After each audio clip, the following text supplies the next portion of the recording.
Okay, welcome back.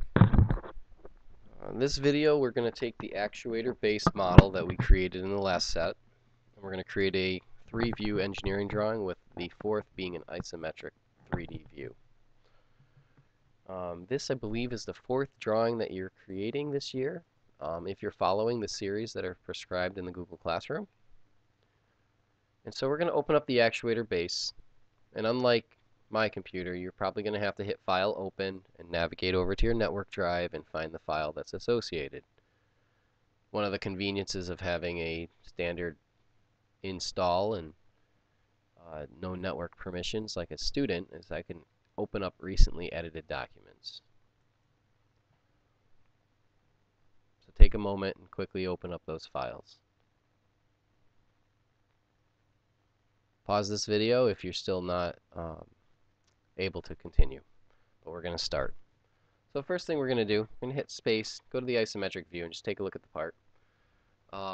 As I said, this part was created in a previous video referencing a isometric drawing that had 3D dimensions shooting off of the part. I'm not going to be showing you that. We are just going to create the necessary geometry callouts so that this part could be replicated anywhere else using the blueprint. So we're going to hit File New.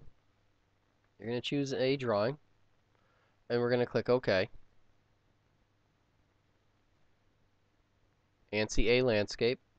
Once again, for those of you that have that checked, make sure you uncheck it. And everyone should be selecting ANSI A Landscape as their title block.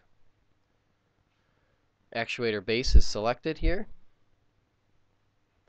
Just to show you, if for whatever reason you were to click X and you were to lose this menu, under View Layout, the model view is what is actually activated to turn this window on.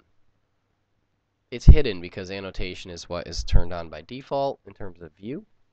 However, View Layout is what is pushed in that's turning this model view properties on so you can see it. So if you were to click X or press Escape and cause this to go away, just like I did, if you click Model View, you'll be back to where you are, and if you have a part open, you'll be back to where you're familiar with.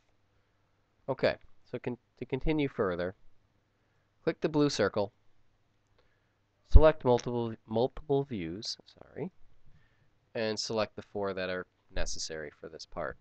And that we're always going to do these 4. There's only special circumstances where you show the bottom, the left side, or the back.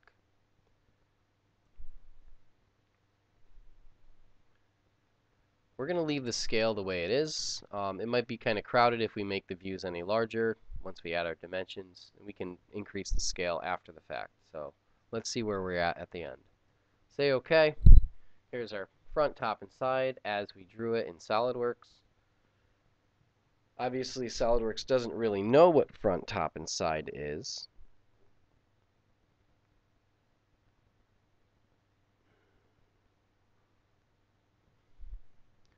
And it's only specific to the planes that we created. So I'm going to stop streaming this at the moment, and I'm going to continue in the second video. Look for the link at the end of this stream.